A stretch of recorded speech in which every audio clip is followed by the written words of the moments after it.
Já agora apresento-me para quem não me conhece, sou Margarida Gomes, coordeno o programa Eco 21 desde o seu início, acho que foi criado no âmbito de outros projetos que desenvolvemos e criámos este programa. A Tânia trabalha também mais até intensivamente do que eu neste programa, não desde o início, mas quase, já há uns anos, Tânia Vicente, e portanto, em termos da associação, somos principalmente nós as duas que asseguramos, embora outros colegas também colaborem. Este programa existe devido à boa vontade e também o interesse e know-how do conjunto de júris que compõem a Comissão Nacional, portanto, que são muitos, são várias instituições e algumas pessoas a nível individual, e nós hoje temos então aqui connosco dois deles que nos vão falar dos temas, dos indicadores que trabalham mais diretamente e também que estão ao vosso dispor para esclarecer outras dúvidas que queiram colocar. Portanto, nós durante os primeiros 20 minutos a meia hora, incluindo as questões, teremos então o David Travassos, que nos vai falar de municípios e conservação da natureza, muito focado para o que é solicitado no Eco 21, nos indicadores.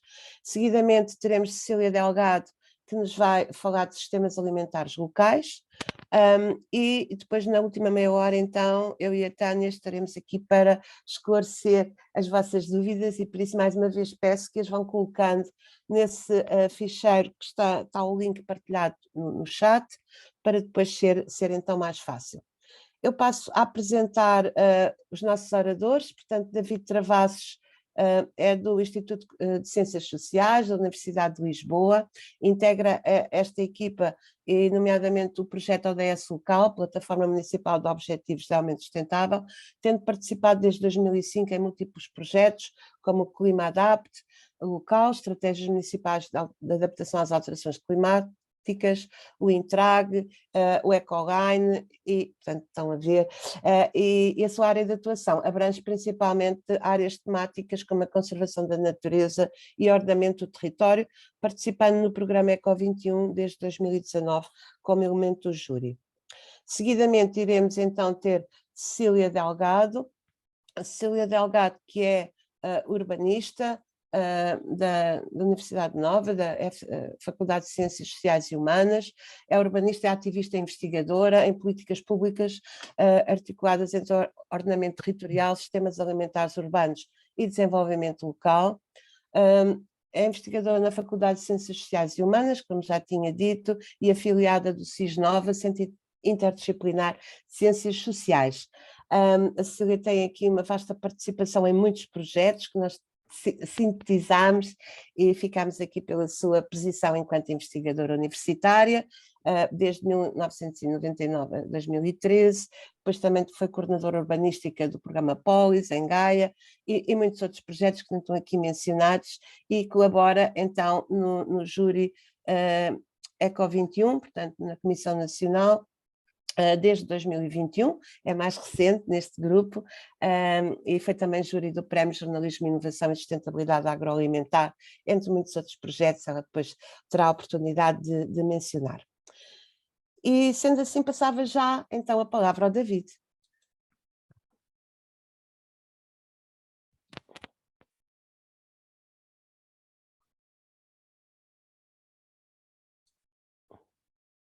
Muito bom dia, estão a ver todos bem? Sim, sim. Muito bom dia, é com muito gosto que estou aqui presente a participar neste workshop. Agradeço à ABAI o convite e por outro lado também congratulo a ABAI por ter tomado esta iniciativa. Portanto, esta apresentação vai ser dedicada à conservação da natureza dos municípios e o papel que podem ter na conservação da natureza, sabendo de antemão que, de alguma forma, a conservação da natureza ainda continua a ser o parente pobre das políticas de ambiente, quer à escala nacional, quer à escala municipal, independentemente do peso crescente que tem vindo a ter, mas, sobretudo, a área da água, da energia e dos resíduos, muitas vezes resume a maior parte do esforço, incluindo também dos municípios, em matéria de ambiente, sabendo que quando falamos de energia, também falamos de alterações climáticas. Agora, há uma urgência e cada vez maior de encarar a conservação da natureza e da biodiversidade como um objetivo central e que deve nortear a ação dos cidadãos e dos poderes instituídos, quer da administração central, quer da administração local, inclusive, e chamando todos os stakeholders, todos os atores sociais, incluindo as empresas, as organizações, em torno de uma questão que é muito importante, porque nós verificamos que, à escala global, todos sentimos a urgência e com um grande eco na comunicação social sobre a questão das alterações climáticas, porque realmente se trata da mudança dos padrões climáticos à escala de um planeta, do nosso planeta, mas um outro assunto muito importante, não menos importante que as alterações climáticas, é a crise global da biodiversidade. Já é assinalada por cientistas e por estudos e por uma avaliação que é feita por todo o planeta. E se nós verificarmos, por exemplo, estes números da IUCN, que é da União Internacional para a Conservação da Natureza, da última lista vermelha das espécies ameaçadas à escala global, quer dizer, verificamos que 28% de todas as espécies avaliadas estão ameaçadas de extinção. Nós já vamos verificar que, quando falamos de ameaça de extinção, existem 3 níveis de ameaça, 42.100 espécies, o que representa 41% dos anfíbios, e praticamente todas as espécies de anfíbios estão avaliadas, tal como todas as espécies de mamíferos, de répteis e de aves. 27%, mais do que uma em cada 4 espécies de mamíferos à escala global está ameaçado, 21% dos répteis, 13% das aves, e portanto, se concentrando agora nestes 4 grupos de cima, vivemos numa situação de alguma forma dramática, independentemente de haver também, claro, grandes esforços e boas histórias de recuperação de espécies que estavam ameaçadas. Uma delas ocorre em Portugal e Espanha, que é o caso, por exemplo, da recuperação do lince ibérico, que chegou praticamente a desaparecer do nosso território e agora, com um processo ambicioso de reintrodução, tem assistido ao aumento da sua população. Mas, não menos outro grupo que é muito importante e que às vezes fica um bocadinho mais na sombra da atenção pública tem a ver com os insetos. Portanto, estima-se que 500 mil de insetos estejam em vias de extinção e muitos são polinizadores. E o serem polinizadores é um papel, em termos de ecossistema, que é fundamental, porque isto tem a ver com a reprodução das plantas e tem a ver também com a reprodução de uma grande percentagem das culturas agrícolas que depende dos insetos para a reprodução das próprias plantas. E quando aqui vemos que a destruição dos habitats naturais, e não menos importante, a fragmentação dos habitats naturais, por exemplo, no caso do nosso país, na zona do litoral, sobretudo, por exemplo, entre Lisboa e Caminha, que é uma área onde está concentrada uma grande parte da população. Vemos que as zonas litorais temos um povoamento disperso, muitas vezes em mancha de óleo, e portanto muitas vezes os habitats ficam fragmentados, começam-se a tornar ilhas que depois não comunicam umas com as outras, o que impede a circulação da vida selvagem. Portanto, aqui a destruição dos habitats naturais, estamos aqui a falar dos insetos, acaba por ser, a destruição e fragmentação dos habitats naturais, acaba por ser um dos principais fatores de ameaça da biodiversidade, para além de outros, como é evidente, e um deles é o impacto das espécies exóticas invasoras, que já vamos falar disso mais tarde. E aqui no caso específico novamente dos insetos, os pesticidas, a parafernália de produtos químicos que neste momento são libertados no ambiente, a começar logo pelos inseticidas. Eu lembro-me, isto vale o que vale, eu tenho 53 anos de idade, isto é apenas uma experiência pessoal.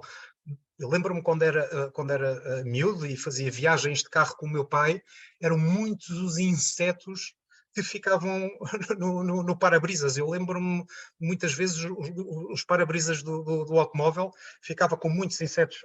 E hoje em dia uma pessoa faz viagens e eu noto, isto apenas é uma percepção pessoal, que há uma diminuição da população de insetos. há aqui um autor que escreveu um livro que até teve algum eco na comunicação social, Oliver Millman, autor de A Crise dos Insetos, a Queda dos Pequenos Impérios que Fazem o Mundo, em que ele diz que a perda dos insetos parece ser a catástrofe mais ampla e silenciosa que atualmente afeta o nosso planeta. É um retrato internacional, um retrato nacional, porque se existe uma avaliação do estatuto de ameaça das espécies à escala global, também existe à escala nacional. E começou com 1990, com a elaboração dos primeiros livros vermelhos, por exemplo, de vertebrados de Portugal. Depois, em 2005, que é o que ilustra a capa deste livro, foi feita uma avaliação dos peixes dulceaquícolas e migradores, anfíbios, répteis, aves e mamíferos. E já vamos ver alguns dados sobre isso. Mas aqui importa ver aqui do lado esquerdo como é que se organizam as classificações dos estatutos de ameaça.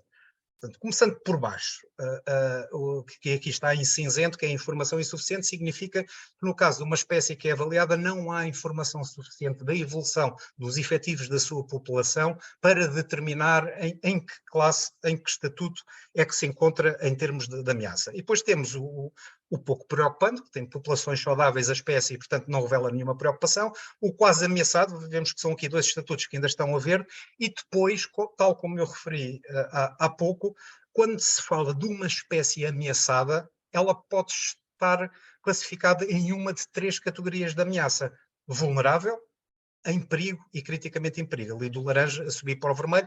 O criticamente em perigo já é ali uma fronteira. Se os fatores de ameaça perdurarem, então entra nas categorias acima. Regionalmente distinto. O que é que significa regionalmente distinto? Por exemplo, o caso do urso pardo, que já ocupou praticamente todo o território em Portugal, incluindo no Alentejo. Está extinto em Portugal, apesar de não estar extinto globalmente. Ele continua a existir, por exemplo, inclusive na Península Ibérica, na Cordilheira das Astúrias, no norte de Espanha ou nos Pirineus. E, portanto, é uma espécie regionalmente extinta à escala nacional, mas não está globalmente extinta em termos mundiais.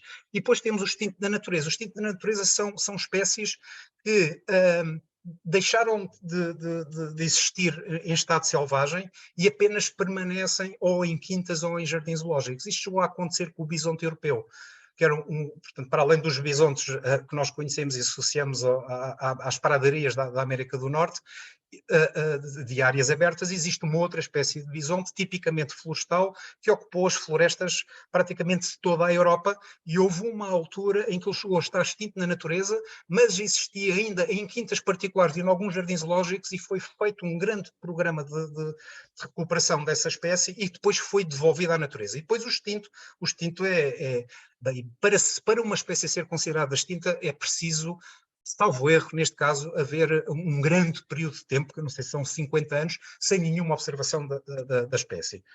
Isto, de alguma forma, aqui podemos ver, por exemplo, que no caso de Portugal continental, temos aqui os estatutos de conservação, que aqui estão em inglês, mas vemos que estes 3 níveis de vermelho são as tais classificações de ameaça.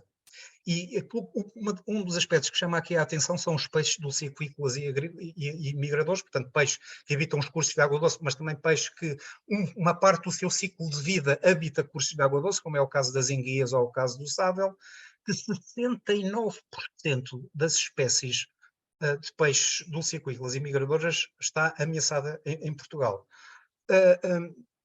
Este aspecto interessa aos municípios? Sim, interessa aos municípios no sentido que se um município, por exemplo, quer apostar, para além daquilo que já faz na área dos resíduos, da água e de energia, na conservação da natureza, e há vários motivos que nós podemos falar sobre isso, um dos aspectos é definir prioridades. E para definir prioridades pode começar a pensar, será que no meu território, no território do meu município, existem espécies que estão ameaçadas, por exemplo, criticamente em perigo, e o que é que o município pode fazer relativamente a isso? Um dos fatores de ameaça dessa espécie é a destruição do habitat. O que é que o município pode fazer para preservar esse habitat? À parte de haver também outras perspectivas que podem nortear a priorização que um município pode fazer em termos de conservação da natureza. Por exemplo, o meu município é abrangido por áreas classificadas, nomeadamente, por exemplo, áreas de rede Natura 2000, quer sítios de importância comunitária, quer zonas de proteção especial ou sítios Ramsar que estão de importância internacional, e o que é que o município pode fazer para salvaguardar e fomentar a conservação desses locais. Até porque sabemos que, infelizmente, muitas vezes à escala da conservação da natureza e da gestão das áreas protegidas ou de outras áreas classificadas, está muito centrada na administração central, e nós sabemos, sobretudo a Autoridade Nacional nesta matéria, que é o Instituto de Conservação da Natureza e das Florestas, mas sabemos que desde há décadas, tal como infelizmente outras estruturas da administração central, à parte da questão da vontade política, que não vou falar disso agora, mas sofrem um déficit de recursos humanos, de recursos financeiros, e, portanto, sozinho o Estado, toda a ajuda é bem-vinda, e, portanto, os municípios aqui podem ter um papel importante. Agora, em 2005, que eu referi há pouco, foi publicado o livro vermelho dos vertebrados, que na altura, no caso dos mamíferos, definia que 24% das espécies de mamíferos em Portugal, quase 1 em cada 4, se encontrava ameaçado. Agora, em 2023, foi publicado um novo livro vermelho dos mamíferos de Portugal continental, e a proporção das espécies ameaçadas subiu de 24% para 33%, portanto 1 em cada 4 para 1 em cada 3, quase um terço. E aqui, isto foi retirado de uma afirmação da professora Maria de Luz Matias, que foi quem coordenou o projeto. Muitas dessas espécies necessitam de planos de ação urgentes. Portanto, os municípios aqui podem dar uma ajuda, sobretudo se os seus territórios tiverem áreas prioritárias para a conservação da natureza que estão ameaçadas e albergarem espécies que estão ameaçadas. Falámos dos vertebrados, falámos da fauna, falando agora da lista vermelha, porque isto foi a primeira vez que foi organizado uma avaliação que permite perceber qual é que é o estado da nossa flora vascular. E, portanto, foram avaliadas 630 espécies de plantas, existem mais espécies de plantas em Portugal, e revelou que 381 plantas se encontram atualmente ameaçadas e que 19 estarão já extintas em Portugal continental. E depois existem 106 plantas quase ameaçadas. Quando se diz que 19 estarão já extintas em Portugal, é que basta não serem, eu tinha referido há pouco, para uma espécie ser considerada extinta, é preciso decorrer um grande período sem qualquer observação. E, portanto, nestes trabalhos de campo há determinadas espécies que não foram encontradas, mas não sabe se mais cedo ou mais tarde poderão vir a ser encontradas em algum local. Portanto, aqui a afirmação está, 19 estarão já extintas em Portugal continental. Aqui estamos a falar do que é que causa, isto retirado, por exemplo, de um site da Comissão Europeia, no caso do contexto da Europa, que é o continente onde nos situamos, quais são os principais fatores que afetam a biodiversidade? Bem, temos a agricultura e a intensificação dos sistemas agrícolas, as espécies exóticas invasoras, as atividades silvícolas. Por exemplo, uma boa parte de Portugal é um país que praticamente já não conhece o que é a sua identidade natural sem intervenção humana. Todo o território foi praticamente alterado, mesmo dentro das áreas protegidas. Temos ecossistemas seminaturais muito importantes, como é o caso do Montado, que é um sistema agrosilvopastoril, e que em si é um ecossistema muito importante, que alberga uma comunidade de seres vivos muito importante, e outras zonas úmidas. Mas, quer dizer, se nós circularmos em determinadas zonas em Portugal, nós temos locais em que, se subirmos a um monte e olharmos 360 graus à nossa volta, podemos ver monoculturas de eucalipto que são provenientes da Austrália até ao limite. Ou, por exemplo, o pinheiro bravo, que seria uma espécie característica apenas do litoral, foi difundido por todo o país. Ou temos a disseminação da urbanização em determinadas zonas, como já referi no território, áreas em termos agrícolas de regime intensivo, e portanto, praticamente não existem áreas intactas em Portugal. Existem algumas áreas pequenas dentro de algumas áreas protegidas, como é o caso do Parque Nacional da Peneda de Gerês ou do Parque Natural La Rábida, que têm, por exemplo, alguns bosques ou algumas formações que se aproximam daquilo que seria a identidade natural do país.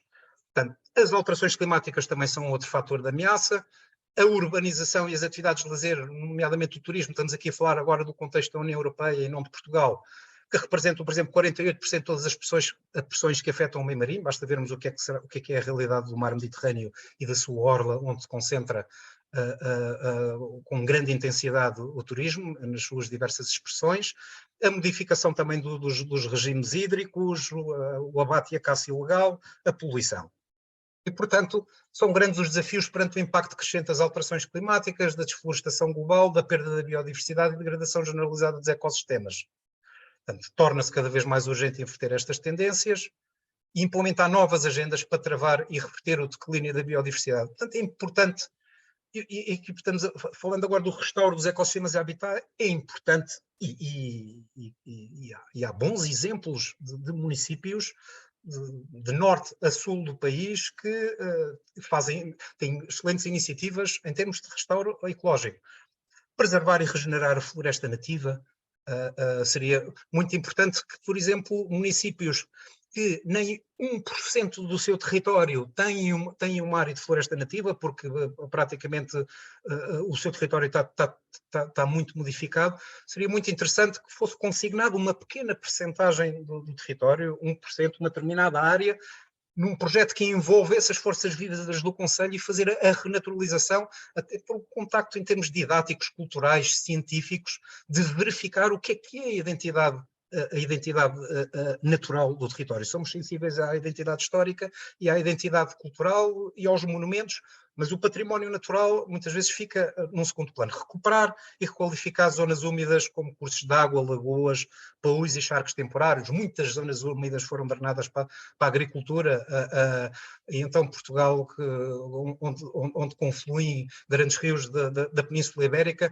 durante séculos muitas zonas foram drenadas e foram destruídas. Recuperar e requalificar ecossistemas costeiros como sistemas dunares ou ribas, com os seus habitats específicos, combater as espécies exóticas invasoras e apostar na defesa e recuperação das espécies ameaçadas. Portanto, só para fazer aqui também um parênteses, Margarida na introdução já referiu que eu integro a equipa do ICS na Plataforma Municipal dos Objetivos de Desenvolvimento Sustentável, que na agenda das Nações Unidas dos Objetivos de Desenvolvimento Sustentável, portanto, iniciando em 2015 com um horizonte de 2030, destaco aqui um ODS, um Objetivo de Desenvolvimento Sustentável, que é o 15.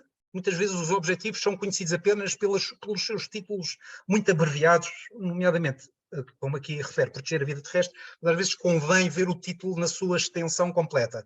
Proteger, aqui está, restaurar e promover o uso sustentável dos ecossistemas terrestres, gerir de forma sustentável as florestas, combater a desertificação, e a questão da desertificação, quando falamos de desertificação, não falamos de despovoamento, muitas vezes a expressão desertificação é associada ao despovoamento populacional.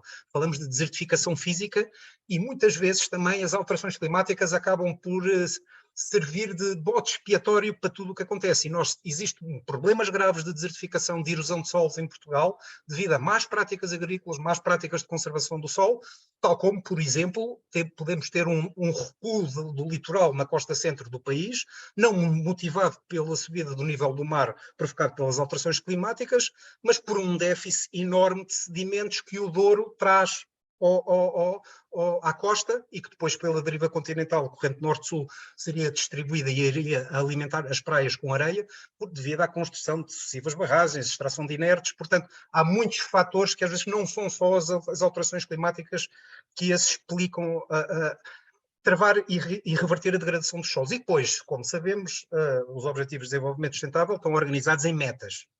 E são várias as metas que referem à conservação e o restauro. Por exemplo, até 2030 assegurar a conservação, recuperação e o sustentável de ecossistemas terrestres e de água doce, ou o seguinte, promover a implementação de gestão sustentável de todos os tipos de floresta, travar a desflorestação, restaurar florestas degradadas, conservação dos ecossistemas de montanha, reduzir a degradação de habitats naturais e travar a perda de biodiversidade, reduzir significativamente o impacto das espécies exóticas invasoras nos ecossistemas terrestres e aquáticos e muito importante, mobilizar e aumentar significativamente a partir de todas as fontes, inclusive dinamizando as forças e a participação das empresas através do mecenato ambiental, os recursos financeiros para a conservação e o sustentável da biodiversidade e dos ecossistemas. E, portanto, indo aqui ao nosso indicador principal da conservação da natureza. David, temos 5 minutos, menos um bocadinho.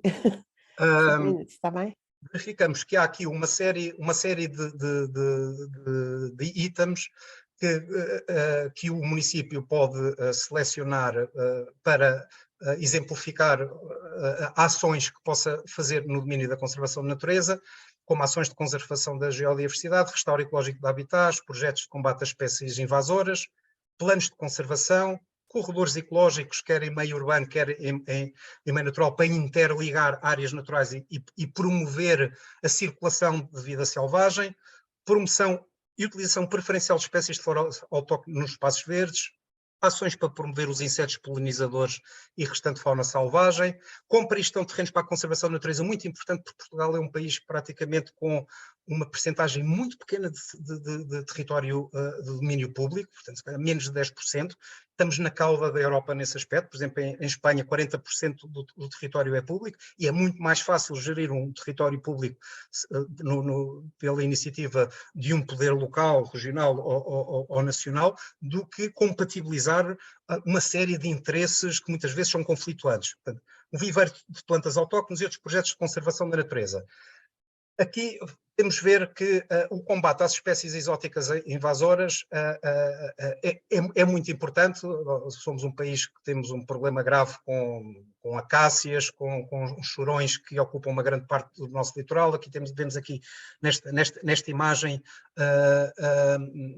o penasco, que é uma das últimas espécies invasoras que têm vindo a ocupar áreas do nosso território, praticamente não deixando que outras espécies aí se instalem e empobrecendo significativamente. Portanto, podemos ver que mais de 200 plantas neste momento estão consideradas invasoras em Portugal. Eu aproveito para abrir aqui, por exemplo, o site das invasoras, que aliás está no formulário do dossiê de candidatura, aqui já especificamente nas fichas das espécies invasoras em Portugal, e que vemos são acácias, são várias, todas praticamente oriundas da Austrália, e, por exemplo, um município que queira fazer um combate a espécies invasoras, que muitas vezes é a primeira, acaba por ser o início de uma etapa de restaurar uma área degradada. Por exemplo, pode clicar aqui no caso do penacho ou erva das pampas, e depois, a partir daqui, ter informação sobre a espécie, inclusive a identificação, e depois, por exemplo, a distribuição, no caso da erva das pampas, como é que ela já está distribuída em Portugal, uma espécie que começou a ser usada praticamente para fins ornamentais e escapou de controle e hoje em dia ocupa grandes áreas. E depois o controle. Como é que pode ser feito o controle desta espécie? Voltando à apresentação, outro aspecto que eu queria, pelo menos não queria acabar sem referir, tem a ver com, falámos da importância dos insetos como polinizadores. Por exemplo, o transporte feito por insetos polinizadores é vital para 80% das plantas com flor e 75% das culturas agrícolas. Em Portugal conhecem-se mais de 2.000 espécies de insetos polinizadores.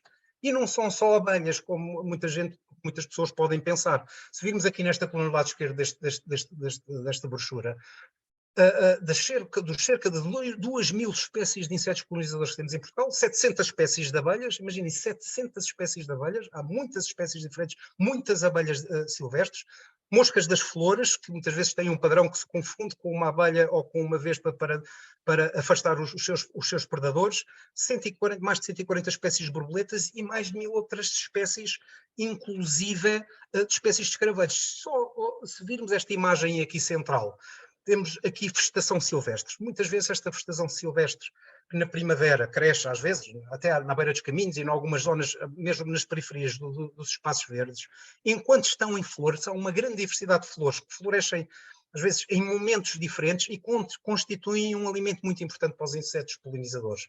E, portanto, aquilo que se aconselha por exemplo, como vemos aqui nas boas práticas, plantas silvestres são as mais bem adaptadas e fornecem o melhor alimento para os polinizadores, realizar o seu corte idealmente após a libertação das sementes, ou seja, às vezes aquela perspectiva de fazer o controle da vegetação silvestre, quando ela está em flor, pelo menos deixar e adiar o seu corte. Não esquecer que também estamos na década das Nações Unidas para a recuperação dos ecossistemas, 2021-2030, e que Uma das mensagens principais é a recuperação dos ecossistemas que foram degradados ou destruídos, bem como conservar os que ainda estão intactos, claro. E o restauro pode acontecer de muitas formas, incluindo a remoção das pressões, para que a natureza se possa recuperar por si mesma. Há vários exemplos de restauro ecológico e dos ecossistemas da natureza em Portugal. Vemos aqui o caso do projeto Life Berlengas. Na imagem, vemos que uma parte da ilha da Berlenga estava da sua costa estava totalmente ocupada pelo chorão, que é uma espécie oriunda da África do Sul e que é uma das espécies invasoras característica da nossa orla costeira. E aqui vemos, por exemplo, na imagem, este trabalho de restauro ecológico, da remoção do chorão, que ocupava toda esta encosta. Portanto, aqui crescia o chorão, não crescia toda a comunidade botânica nativa e diversa da Ilha Berlenga. Portanto, é um exemplo. Há grandes projetos de restauro ecológico levados a cabo por organizações não governamentais do ambiente. Aqui depois temos em baixo o exemplo do projeto Renatur Monchique, também de reflorestação das áreas de Rede Natura 2000 que foram afetadas pelo grande incêndio de 2018, área que ocupou e que afetou 28 mil hectares. O incêndio da Serra de Monchique, o Conselho de Lisboa tem 10 mil hectares. Às vezes é uma boa forma de termos um número redondo para termos uma noção da área. Portanto, representou praticamente 3 vezes a área do Conselho de Lisboa. Outros projetos de restauro ecológico, o projeto Sermugo, uma espécie de peixe endémica da Península Ibérica da Bacia Hidrográfica do Guadiana, também levado a cabo aqui por organizações não governamentais, ou o projeto de recuperação da área ardida da paisagem protegida da Serra do Açor, levado a cabo pelo Estado, pela Administração Central, pelo Instituto de Conservação da Natureza. E está um grande exemplo de restauro ecológico levado a cabo por um município, no caso do município de Cascais, que é o Parque de Natureza da Quinta do Pisão, que eu conheço bem porque sigo como cidadão, que é uma propriedade ainda com 380 hectares, em que tem sido feito um trabalho. Por exemplo, nós vemos aqui na imagem do lado direito, aqui é uma canópia praticamente de um eucaliptal. Há uma área de dezenas de hectares de eucalipto que foram removidos e foi permitida a reocupação, a renaturalização dessa área para dar lugar a uma floresta de espécies nativas. Aliás, este edifício é um centro de interpretação. Portanto, isto é uma área, 280 hectares, é uma área já com algum tamanho, situada no Parque Natural de Sintra-Cascais. Portanto, aqui, e já do lado de Sintra, também a Parque de Sintra Monte da Lua, que é uma empresa que gera o património mundial de Sintra, também tem feito grandes áreas de restauro, de grandes projetos e iniciativas de restauro ecológico. Aqui é o exemplo do que é que os municípios, e há outros de norte a sul, aqui do lado, na fotografia do lado esquerdo temos aqui uma imagem de land art, e por trás temos uma encosta que já foi um eucaliptal e que agora está a renascer como uma floresta mediterrânica. E, portanto, painéis de interpretação, porque a mobilizar também as pessoas a visitarem e a conhecerem o seu património natural, restauro de ecossistemas, tendo atenção aos espelhos de água e à importância da água para as espécies que habitam as zonas úmidas, mantendo zonas com água, inclusivamente no verão, erradicação de acácias, manutenção de prados biodiversos, utilização de raças autóctones como o burro de Miranda e outras raças autóctones, e depois aqui uma imagem do Grande Vale do Coa. Estamos a falar do Rewilding Portugal, portanto, que é a componente portuguesa de um projeto mais vasto de uma instituição que é Rewilding Europe, que é o conceito de rewilding, que é um conceito mais vasto da renaturalização de uma área, inclusivamente com o restabelecimento das cadeias tróficas numa determinada região, com uma determinada dimensão de área. E a paisagem rica e variada do Grande Vale do Coa tornou-se uma das áreas selvagens mais entusiasmantes de Portugal e depois, simultaneamente, uma oportunidade de desenvolvimento através do turismo da natureza. Portanto, esta é uma área que está a trabalhar a conectividade entre áreas naturais e, ao mesmo tempo, apoiando modelos de negócios sustentáveis na região que podem estimular as economias locais e trazer valor adicional para as comunidades da zona. Inclusivamente, há a preocupação de estabelecer níveis tróficos, como, para além de fomentar, e hoje já aparece o corso, fomentar o surgimento do veado, também têm sido, neste momento, já reintroduzidos, por exemplo, cavalos sorraias, que é uma raça muito próxima ao antigo cavalo selvagem que existia na Península Ibérica, até se querer ter sido aqui que se iniciou a domesticação do cavalo na Europa. eu agora já estou a correr aqui um bocadinho mais, mas isto é uma área de 120 mil hectares, que abrange praticamente todo o curso do Coa, desde a nascente do Coa até à sua foz no Rio Douro. Depois, passando brevemente aqui para uma outra dimensão do indicador, neste caso o subindicador das áreas protegidas de âmbito local e regional, é muito importante, eu vou passar o slide à frente, mas agora quero fazer só aqui uma nota. Aqui no item 12B4, em baixo do lado esquerdo, que é a divulgação e promoção de conhecimento na área da conservação da natureza, património natural do Conselho, em candidaturas anteriores, há municípios que anexam aqui informação respeitante aos percursos pedestres. Apesar dos percursos pedestres para estarem homologados e estarem muitas vezes acompanhados de folhetos em que tem que haver alguma divulgação do património natural, aqui o que se pede é que a informação relativa aos percursos pedestres esteja no campo dos percursos pedestres e aqui seja dedicado especificamente à divulgação do conhecimento na área da conservação da natureza. No caso das áreas protegidas de âmbito regional local, também é uma outra grande iniciativa que os municípios podem ter. Portanto, os municípios podem, ou as suas áreas são abrangidas por áreas de importância nacional e internacional, ou por áreas protegidas de âmbito nacional, como já vamos ver, ou de áreas de rede Natura 2000, e poderem intervir nessa matéria, ou também salvaguardar áreas que ainda não estão salvaguardadas. Portanto, aqui são áreas protegidas de âmbito local, regional, são geridas e criadas por associações de municípios. Temos aqui uma foto do Polo da Tornada, a Reserva Natural Local do Polo da Tornada, que é uma reserva natural gerida pelo município das Caldas da Rainha, em associação com a Associação Pato e o Giota, que é muito interessante esta sinergia. Todas as sinergias são bem-vindas, principalmente se comunicam bem. Este aqui é o exemplo de uma área que foi classificada. É sempre preciso haver uma articulação com a Autoridade Nacional nesta matéria, que é o Instituto de Conservação da Natureza e da Biodiversidade. Aqui está uma lista das áreas protegidas de âmbito regional e local, classificadas em Portugal continental, algumas geridas por mais do que um município, algumas destas eram sítios classificados de âmbito nacional e passaram a áreas protegidas locais. Outras surgiram mesmo da iniciativa dos municípios. Portanto, para terminar... Temos mesmo que Okay. concluir, David. Então, concluo só fazendo aqui uma retrospectiva rápida sobre o Sistema Nacional das Áreas Classificadas, que abrange, muitas vezes são confundidas com as áreas protegidas. Áreas classificadas abrange não só as áreas protegidas propriamente ditas, como áreas que são classificadas no âmbito internacional, quer áreas no âmbito da Rede Natura 2000, zonas de proteção especial ou sítios de importância comunitária, sítios Ramsar, que são zonas úmidas que têm esse estatuto, reservas de biosfera e geoparques.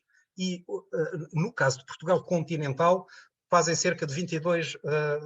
E temos as áreas protegidas aqui, primeiro, em Portugal continental, que simultaneamente podem ser, uma área pode ser Rede Natura 2000, mas também ser uma área protegida de âmbito nacional, onde se integram também as áreas de âmbito local.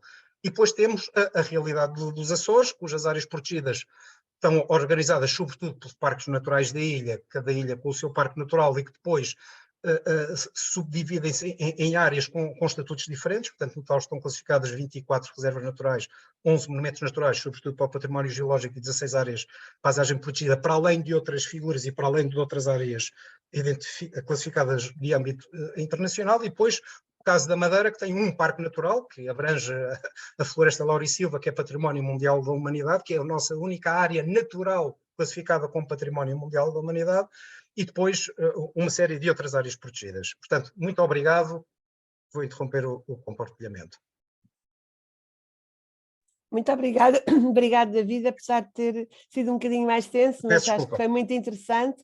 Entretanto, o nosso presidente esteve aqui, mas ele tinha que sair às 10h30, portanto fica em nome dele, de José Archa, ele deixou uma mensagem no chat, fica os cumprimentos para todos. E se calhar passávamos já de seguida à Cecília e depois no final destas duas intervenções poderiam colocar dúvidas que tenham sobre estes temas.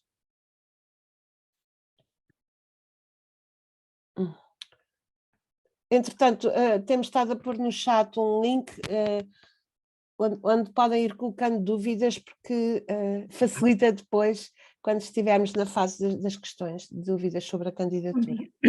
Bom dia a todos e todas. Estão a ouvir-me? Sim, sim. Pronto, então eu vou rapidamente fazer a minha apresentação. Queria agradecer à ABAI por este convite e felicitar todos os participantes neste evento, esperando que as vossas autarquias sejam premiadas. Eu ia começar por referir que, obviamente, trabalhar as questões da habitação e da alimentação é um enorme desafio cotidiano, porque há uma série de decisões que temos que tomar, nomeadamente no âmbito das alterações climáticas, se compramos local, biológico, se é justo para o produtor, a biodiversidade, a nutrição, o desperdício alimentar e o custo, obviamente. Eu peço desculpa, estou aqui com um problema. Outra questão que se coloca, obviamente, tem a ver com os ODS, que o meu colega já referiu. A alimentação e a agricultura estão relacionadas com uma série de ODS e a Farm to Fork é a política europeia no âmbito do plano do Pacto Ecológico Europeu, que responde especificamente às questões da agricultura e da alimentação e que corresponde a um conjunto vasto de ODS, desde as questões das alterações climáticas, mas também a erradicação da fome, a saúde, a produção e o consumo, etc. Indo diretamente para as questões no âmbito da bandeira verde. Eu, como júri da ABAI, estou a avaliar um conjunto de subindicadores do indicador 20, nomeadamente o subindicador 20E, Gabinete Responsável Municipal pelo Apoio à Agricultura e Sistemas Alimentares, as hortas urbanas e as ações de sustentabilidade com impacto no desenvolvimento rural. Sobre isto, eu queria chamar a atenção do guia para as candidaturas, onde estes conceitos vêm referidos, nomeadamente relativamente ao Gabinete Municipal de Apoio à Agricultura e Sistema Alimentar. É um gabinete que visa responder com oportunidade e eficácia às questões e problemas recorrentes dos agricultores do município, mas não só, e eu irei falar brevemente sobre isto. Também o conceito de hortas urbanas, por fim, o conceito de ações e iniciativas de sustentabilidade com impacto no desenvolvimento rural. Gabinete de Apoio à Agricultura e Governança do Sistema Alimentar. Eu queria lembrar que, quando falamos de sistema alimentar, falamos de um conjunto de dimensões que inclui a governança, a dieta e nutrição sustentáveis, a equidade social e económica, a produção de alimentos, incluindo as ligações urbano-rurais, o abastecimento e distribuição de alimentos e o desperdício alimentar.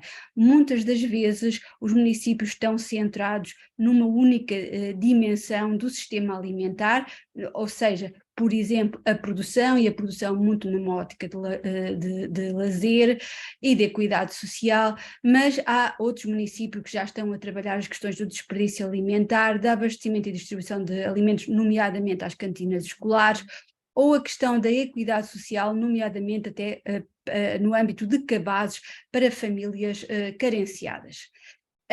O sistema alimentar, a cadeia alimentar, de uma forma muito resumida, inclui a produção, o processamento, a agregação de distribuição de alimentos e o consumo. Era suposto que este Gabinete de Apoio à Agricultura e Sistemas Alimentares apoie os atores do sistema alimentar em todas estas etapas e que também as ações de sustentabilidade cubram todas estas dimensões. Normalmente isto não é o caso, normalmente quando falamos de agricultura em meios urbanos ou periurbanos, referimos-nos muitas das vezes a hortas urbanas exclusivamente para lazer ou consumo próprio. Eu queria aqui relembrar que, em termos de agendas e declarações internacionais, há um conjunto de agendas que foram assinados pelos países, nomeadamente pelos países ou municípios, e eu vou já referir isso com mais acuidado, nomeadamente o Pacto de Política Alimentar Urbana de Milão, a Declaração de Seul de 2015, Construir um Mundo de Ação Local, Cidades e Clima, a Nova Agenda Urbana 2016, a Declaração do C14, da qual faz parte Lisboa, Cidades para uma Boa Alimentação, e a Declaração de Glasgow 2020 para o Clima e da Alimentação. O Milan Urban Food Policy Pact é uma agenda e uma proposta a nível dos governos locais. Ela já foi assinada por cerca de 260 cidades em todo o mundo. Em Portugal assinou Funchal, Torres Vedras e a área metropolitana de Lisboa, mas houve em 2017 uma disseminação feita pela organização não governamental Oikos, na qual várias cidades, e possivelmente algumas das quais temos aqui representantes, assinaram a intenção de cumprir esta declaração. O que é que isto implica? O Pacto de Milão é um acordo internacional de governos locais, é um instrumento de trabalho concreto para as cidades que prevê um conjunto de ações e é composto por um preâmbulo e um quadro de 37 ações recomendadas que são agrupadas em 6 categorias e respectivos indicadores, os que já tinha referido: a governança, a dieta sustentável, a equidade económica, a produção alimentar, o abastecimento e distribuição e o desperdício alimentar.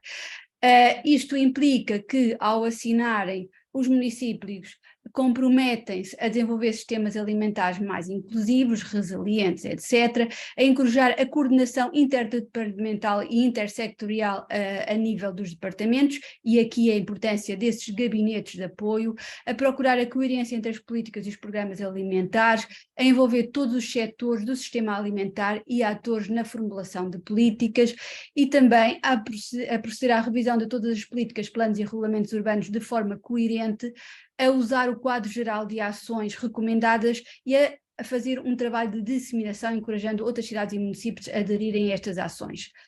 A declaração de Glasgow para a alimentação e clima é mais recente, ela foi apresentada na COP26, que foi realizada em novembro de 21.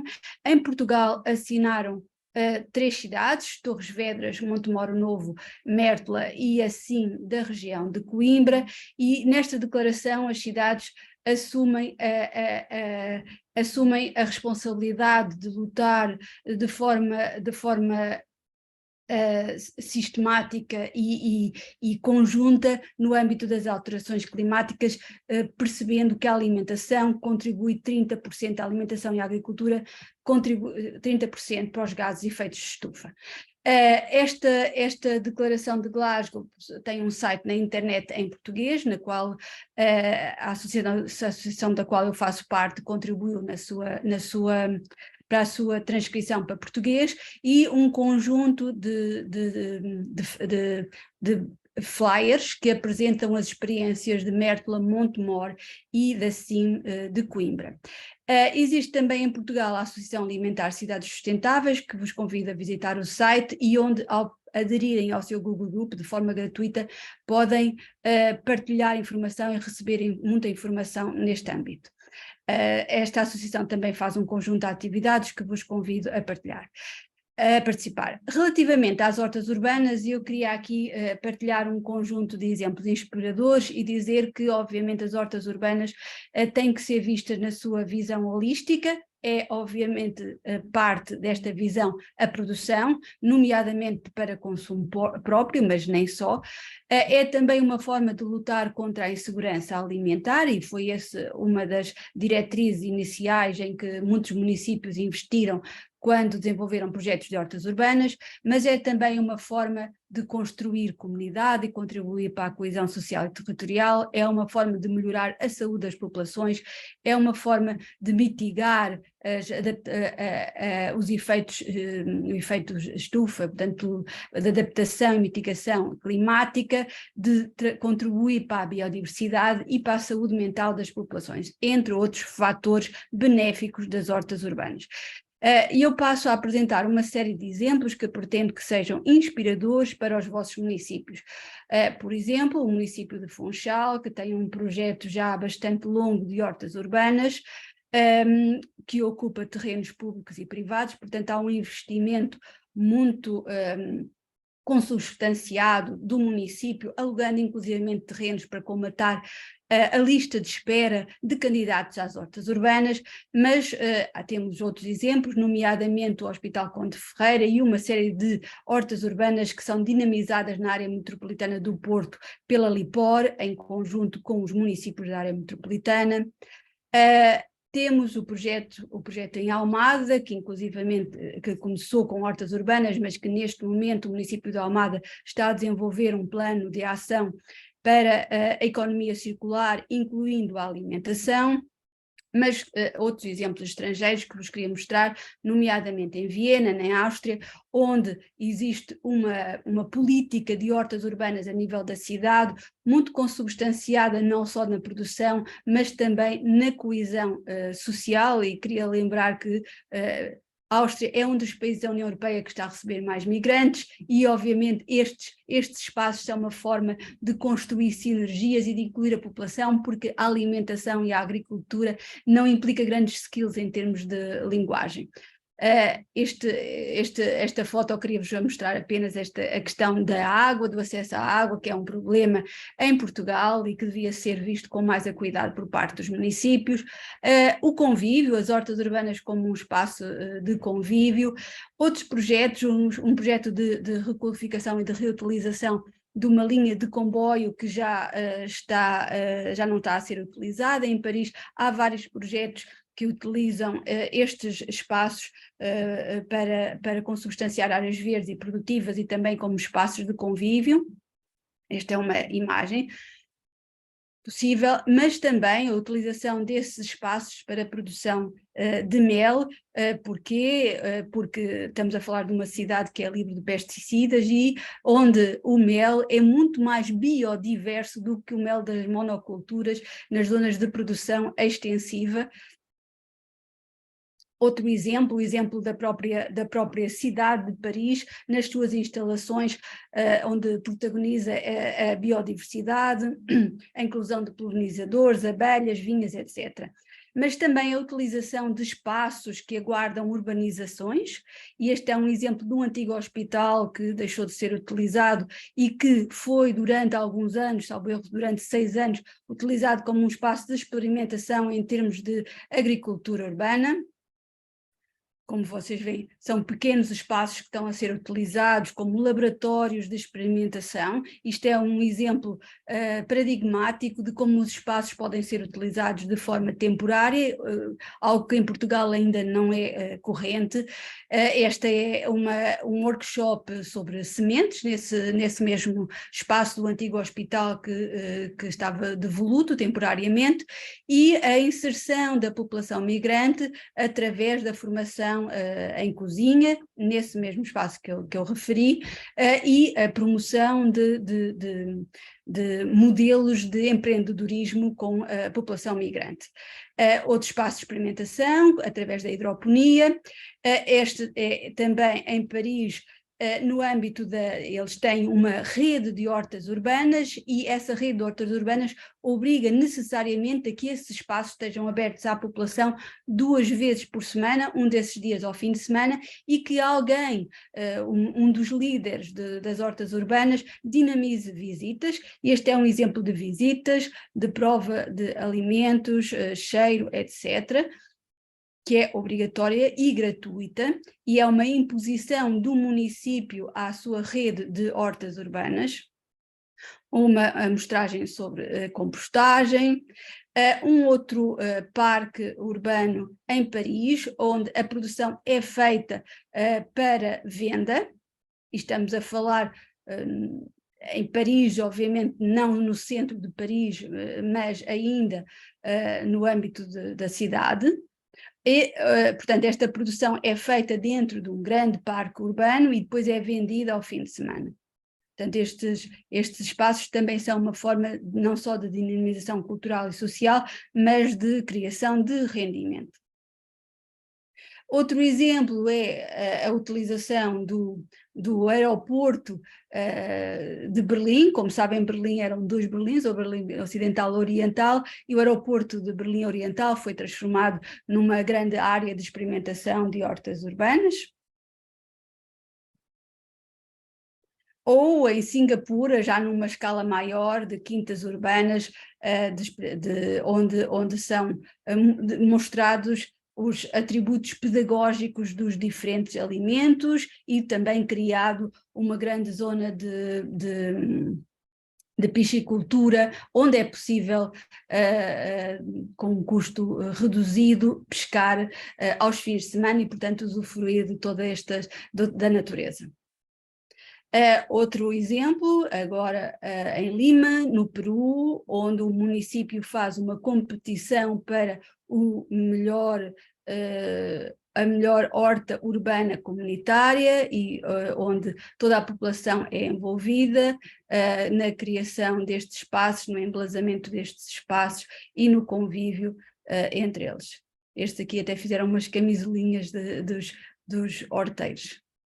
Ou o exemplo de Toronto, onde a ligação urbano-rural é privilegiada através de mercados que são feitos no centro da cidade e onde os agricultores da periferia vêm vender os seus alimentos. Isto é feito, obviamente, com não só a dinamização da cidade, mas também a dinamização da cidade juntamente com outras organizações não governamentais que fazem parte de um conselho alimentar.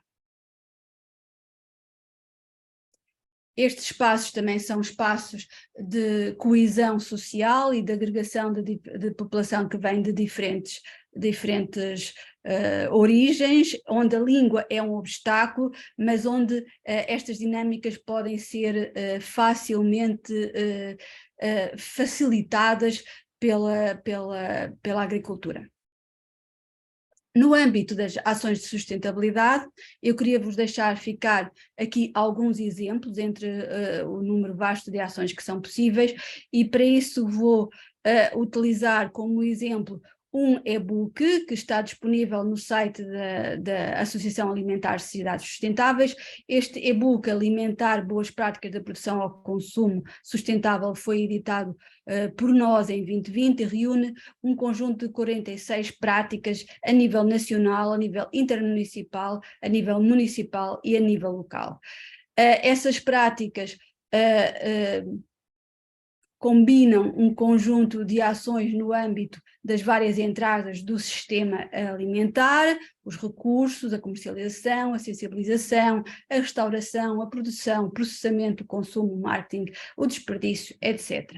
A nível intermunicipal, por exemplo, trago-vos aqui a cooperativa Fruta Feia, que é uma alternativa solidária e responsável para comercializar e consumir, e que em diversos pontos do país, nomeadamente Lisboa, Vila Nova de Gaia, Porto, e quando falamos de Lisboa, falamos na Grande Lisboa, Vila Nova de Gaia, Porto e Braga, distribui cabazes de alimentos que não correspondem ao calibre e normalmente vendido nas cadeias de supermercados globais.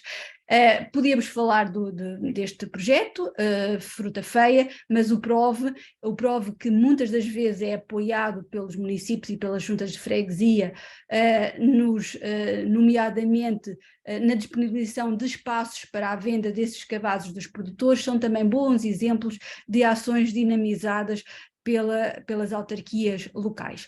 A nível municipal, por exemplo, em Coimbra, uma colaboração com a universidade e entre a universidade e nomeadamente a Faculdade de Agronomia e a Universidade, são disponibilizados dias abertos, onde as populações vão colher os alimentos que necessitam, portanto não funciona como uma ida ao campo, onde as pessoas podem usufruir desse espaço e sentir-se um bocadinho pequenos agricultores, não na parte da produção, mas na parte da recolha dos alimentos.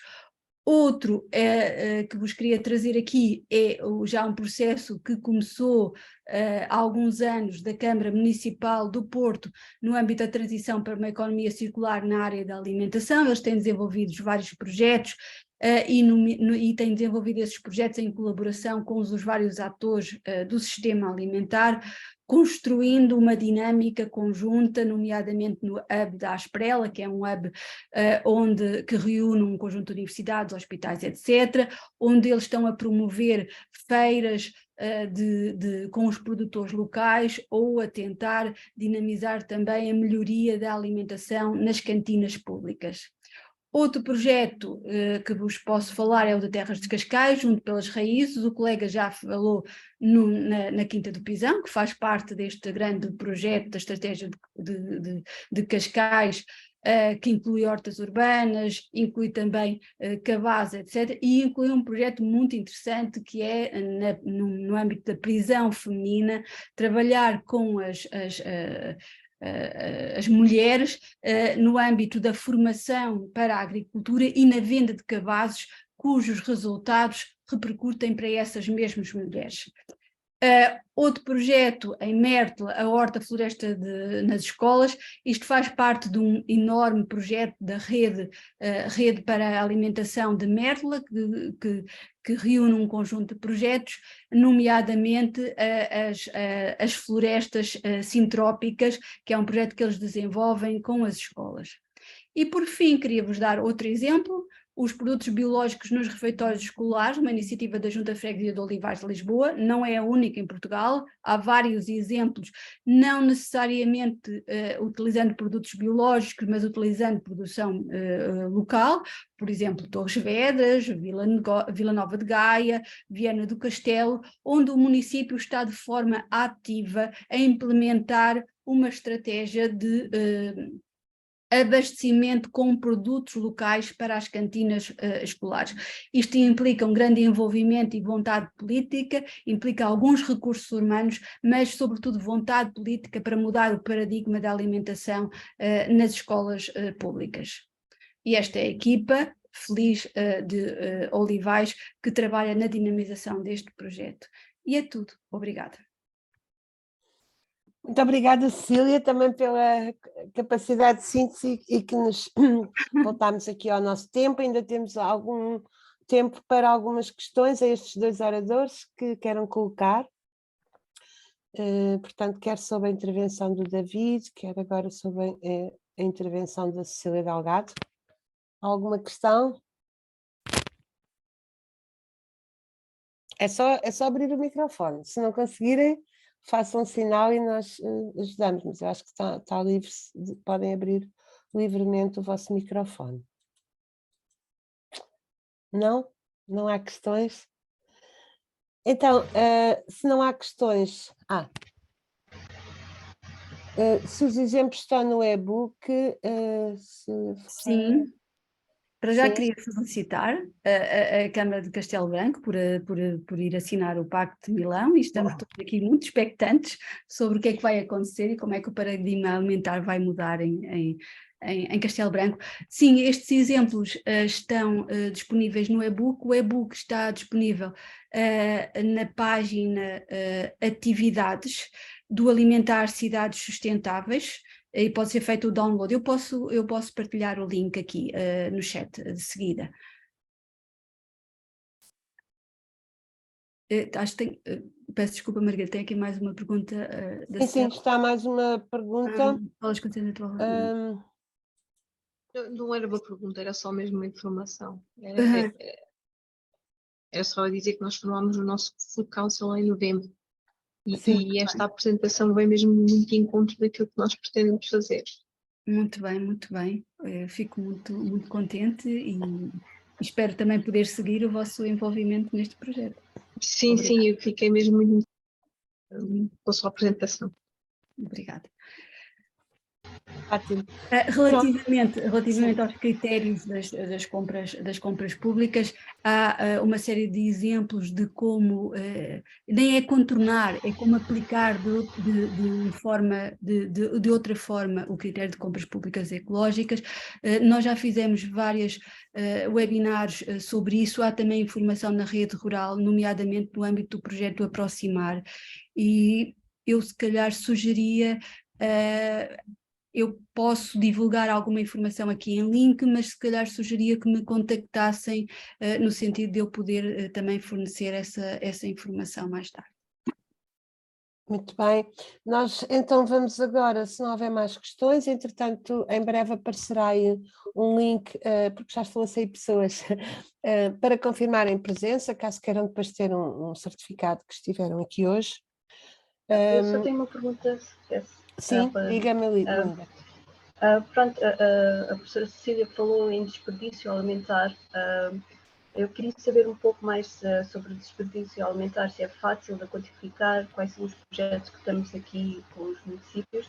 E outra pergunta é, existem várias hortas comunitárias cá em Portugal, mas eu não conheço nenhuma que há para venda. Existe cá em Portugal ou é só lá fora? Sim, em Portugal existe, pelo menos teoricamente. A Lipor tem uma horta na Maia que se chama uma horta, não é a horta de subsistência, tem um outro nome, em que eles criam a possibilidade de os agricultores venderem ao fim de semana, tem uma banca, portanto, que lhes é uma banca que eles podem aceder de forma gratuita no mercado ao fim de semana para vender esses alimentos. Na verdade, não há um grande incentivo para isso acontecer em Portugal, mas lá fora não é o caso. E posso-vos dar, por exemplo, o exemplo de Bruxelas, que tem uma estratégia alimentar e que diferencia a agricultura cidadã da agricultura profissional. Porque se nós queremos melhorar o paradigma da alimentação, obviamente temos que produzir alimentos que vão gerar essa alteração de paradigma a nível local. E por isso é preciso que a nível das estratégias tenhamos a agricultura cidadã, hortas urbanas, que podem ou não ser possível vender. Na maioria das vezes as pessoas preferem doar, é isso que acontece, preferem doar a associações, preferem doar entre si, e uma outra agricultura que seja, o que nós chamamos business oriented, ou seja, que seja para a criação de empreendedorismo, etc. Houve já há alguns anos, por exemplo, em Loures, salvo erro 2015 e acabou em 2019, experiências de formação em que a Câmara tinha uma série de talhões onde dava formação aos agricultores para depois eles construírem as suas empresas a nível de explorações agrícolas, e penso que não é o único caso em Portugal. Portanto, esse não era venda, era um caso de o próprio município facilitava a formação a agricultores que depois quisessem se instalar. Okay. E em termos de desperdício alimentar, é fácil em termos de desperdício alimentar, há N exemplos, muitos exemplos, desde restauração que trabalha o desperdício zero, já temos vários casos em Portugal. Temos um projeto que é o projeto Kitchen Dates, que faz formação nesse âmbito. Temos também vários municípios que estão a medir o desperdício, por exemplo, Olivais tem conjuntamente com o abastecimento em produtos orgânicos, já estou a falar brasileiro, peço desculpa, biológicos às cantinas, tem simultaneamente um projeto de desperdício. Porquê? Porque está aprovado que, através da redução do desperdício, nós podemos colmatar o custo acrescido dos alimentos biológicos, da adoção de alimentos biológicos nas cantinas escolares. Mas, por exemplo, o Fundão, salvo erro, a freguesia de Silveira, também fez um projeto nesse sentido, medindo qual é o desperdício. Estou a referir-me às cantinas escolares. Aliás, a questão do desperdício é muito utilizado nas cantinas escolares porque é uma forma de colmatar, reduzir custos inerentes à mudança de paradigma da alimentação. Mas neste e-book temos também 2 exemplos de hospitais que estão a utilizar, estão também a contabilizar o desperdício alimentar para adequar nutricionalmente as refeições aos pacientes. E o desperdício alimentar é uma forma, a medição do desperdício alimentar é uma forma de trabalhar também essa adequação nutricional nos hospitais e reduzir os custos. Muito obrigada. Muito obrigada. Então, se não existirem mais questões, passaríamos aqui gostava só de dizer duas coisas, se for possível. A primeira, relativamente à questão dos parques hortícolas e da comercialização dos produtos dos parques hortícolas. Quer dizer, eu sei que pelo menos havia a intenção, no caso de Lisboa, que já tem, salvo erro, 21 parques hortícolas distribuídos pelo município, que havia a intenção de se vir a organizar um mercado específico para a venda dos produtos dos parques hortícolas. Agora não faço a mínima ideia, entretanto houve mudança de executivo, foi apenas uma ideia que eu achei interessante, porque até ajudaria a aproximar as pessoas, não sei se eventualmente tem alguma informação sobre isso, portanto, pelo menos havia essa intenção. No caso do desperdício alimentar, isto agora é apenas um à parte. Eu pessoalmente, por exemplo, sigo uma aplicação que é a Magic Box, é uma aplicação que permite recolher, pagando o equivalente a 1/3 de uma rede de restaurantes, supermercados e cafés em qualquer ponto do país.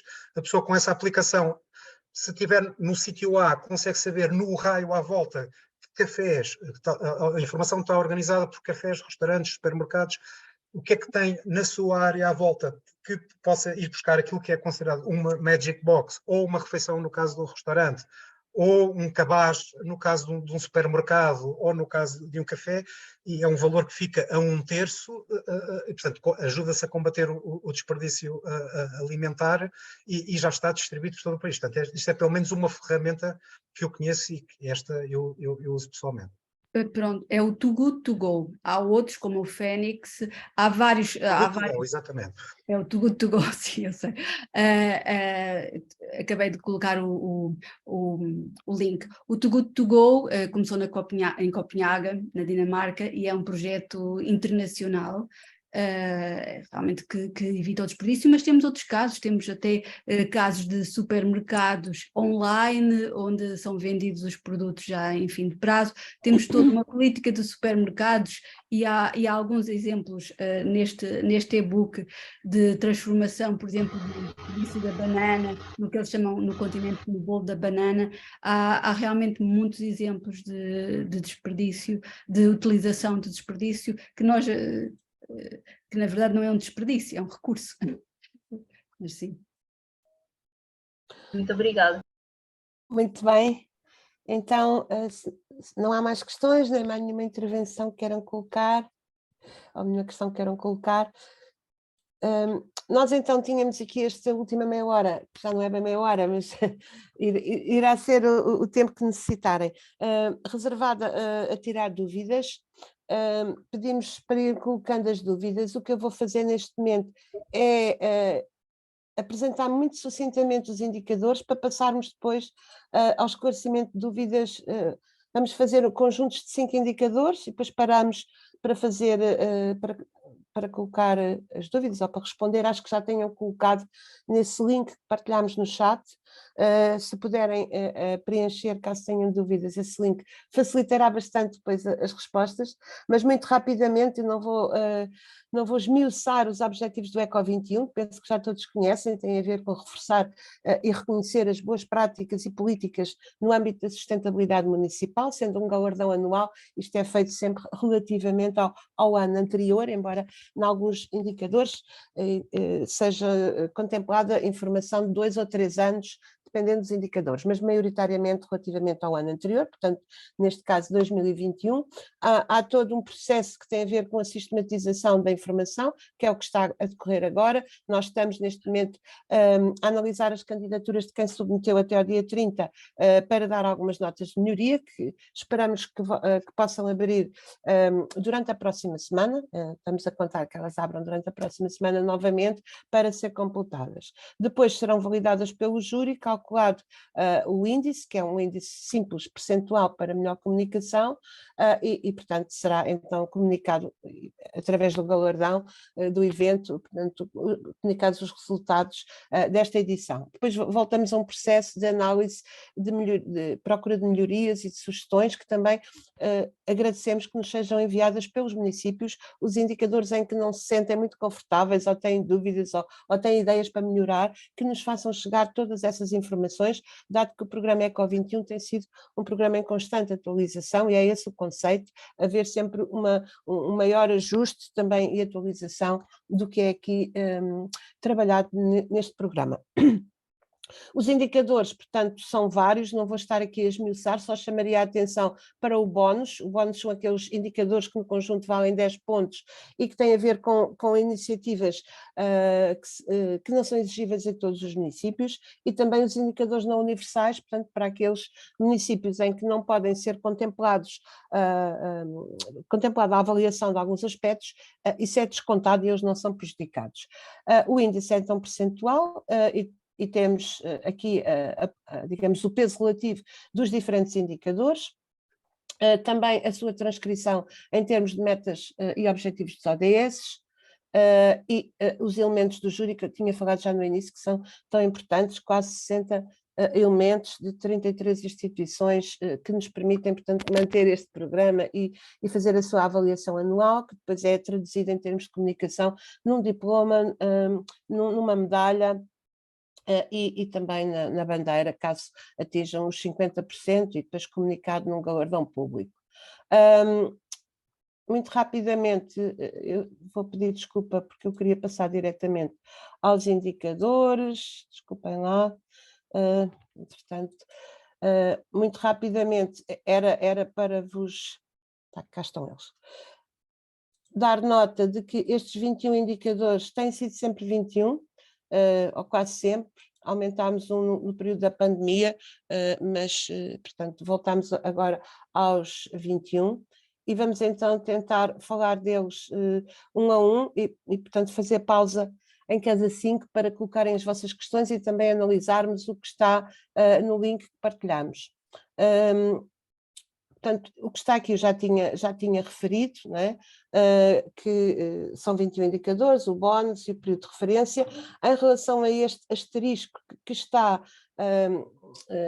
com esta indicação obrigatório para pontuar, são campos que não têm pontuação diretamente associada, né? Por exemplo, público-alvo da ação. Não há uma pontuação por terem escrito o público-alvo, mas devem colocá-lo para descrever a ação e, portanto, há uma penalização caso não o coloquem. Portanto, tudo o que está obrigatório para pontuar, mesmo que não tenha pontuação associada, é para preencher. A pontuação está focada nos aspectos principais das ações, que é basicamente os objetivos, a descrição e a avaliação. Todas as outras informações complementares são, no entanto, fundamentais para perceber e, portanto, devem ser preenchidas, e há uma ligeira penalização, em geral 0,1, quando não são preenchidas. Em relação aos documentos, também já os conhecem na plataforma, o guia está dividido em 3 partes, que é... Pronto, os anexos estão à parte, digamos assim, para irem mais diretamente ao assunto, e chamamos a atenção para os critérios que todos devem ler antes de preencher, é à medida que vão preenchendo, porque é aí que percebem o que é valorizado em cada indicador. Também as notas, conceitos e recomendações, que a Cecília há bocadinho referiu, que ajuda muito a compreender o que é que se pretende, quais os conceitos que estão ali nos diferentes indicadores. Começando então pelo indicador 1. O indicador 1, isto agora, nós temos aqui no slide o que muda face a 2022. Nós sabemos que este ano, infelizmente, temos muitos municípios novos, portanto, isso para eles não fará muito sentido, mas para a maioria que portanto, está na reedição do seu galardão, portanto, é importante esta nota. Eu não vou também aprofundar muito, só dizer que este indicador é um indicador com muito peso no conjunto do ECO 21, vale 10 pontos mais 2 de bónus, portanto tem aqui só a possibilidade de pontuar 12 pontos, e que diz respeito à estratégia, aos projetos, às ações. Aqui os projetos e as ações, há bocadinho estava ali uma questão, vão depender, o número que é solicitado vai depender da dimensão do município, como em vários indicadores. Depois os equipamentos e então o questionário dos ecofuncionários, que é opcional, mas se o fizerem podem ganhar até 2 pontos de bónus, combinando a participação, a taxa de participação face aos funcionários elegíveis, que serão os funcionários técnicos superiores e dirigentes. portanto, face à participação e aos resultados que têm no inquérito, poderão chegar até aos 2 pontos de bónus. Eu vou passar já ao 2. O 2 não tem que se preocupar muito com este indicador, não é? Porque nós temos os dados e já agora também respondendo a outra questão que surgiu aí, os campos em cinzento que não conseguem preencher é porque vão ser pré-preenchidos pelo júri, ou por júri, portanto os vários elementos, e efetivamente estamos nesse processo e isso muito em breve eles terão lá os valores, já deviam de facto estar lá, mas, portanto, são muitos júris que temos que contactar e que vão enviar esses valores. Em relação ao caso dos indicadores como ecoescolas, a informação é nossa e estará lá durante a próxima semana, que é o número de ecoescolas, o número de jovens repórteres, aqui o que tem que preencher tem mais a ver com a forma como trabalham estes projetos no vosso município, como apoiam, mas os números são preenchidos por nós. Em parte, também o indicador 3 é a informação à ABAI, tem a ver com as zonas balneares, praias costeiras ou praias de transição, o número dessas praias que têm bandeira azul, é o que é pontuado, e depois isso quer para as praias de mar, digamos assim, quer para as praias de rio ou do interior. Portanto, face às zonas balneares existentes, quantas têm bandeira azul, sendo no C, portanto, trabalhada a questão da acessibilidade à praia e ao mar. Existiram aqui algumas mudanças que, portanto, têm a ver com a existência também das praias de banhos, não é? Portanto, podem entrar com os valores das zonas balneares ou das praias de banhos e é considerado o melhor valor. Portanto, há aqui este ajuste portanto, também se retiraram aqui as medidas de incentivo à mobilidade sustentável nas zonas balneares portanto, há mais peso para a percentagem de águas ou praias com bandeira azul. Mas também sem grandes alterações, para quem já conhecia o indicador. O 4 é o da cidadania e governança, portanto, é um indicador que vale 5 pontos, que fala dos mecanismos de participação pública formais da Agenda 21 ou processo similar, especificamente depois tem um ponto para o OP, o Orçamento Participativo, e ainda outros que não estejam incluídos nos anteriores.